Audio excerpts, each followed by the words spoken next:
Absolutely, yes. There was a car buried on campus, and it was Oh, buried. wow. It was buried outside of. Oh, that story is so great.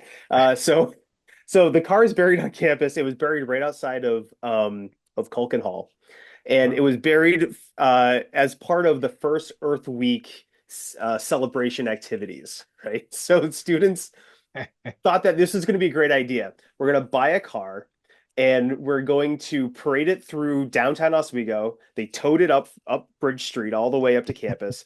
They the night before they dug a hole right in front of Culkin. Somehow they got permission to dig a hole in front of Culkin. Oh my Jeez. God.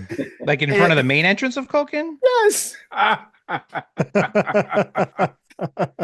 and the whole thing was is they were going to it was going to be the death. They were going to celebrate the death of the internal combustion engine. That was the whole point of what they were doing.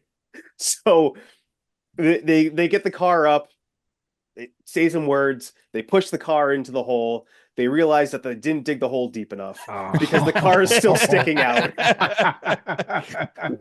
So, so then there was a student that ran over to the art to Tyler Hall to go and contact one of the art professor over there who was like a metal person and had a torch.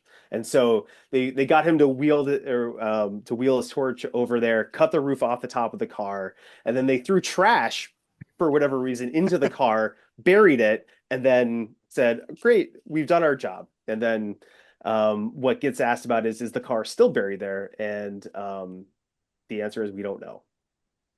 Well, let's find out. I mean, we got to dig it up. I know. I mean, it's all concrete now. Yeah, we just excavate it. Yeah, they just I'll started bring my digging a whole drill bunch of next time holes. we come up there. Yeah, yeah. Now, when was this? When did that happen? 1970. Oh, Wow, not okay. that long ago. No, and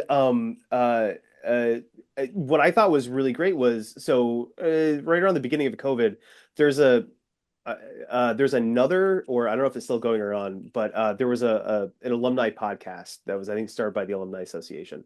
And one of the first guests that they had on were two of the guys who were part of that whole process of digging of burying the car. And so they talked about what they did there, and it was a really great, listen to get their side of what was going on.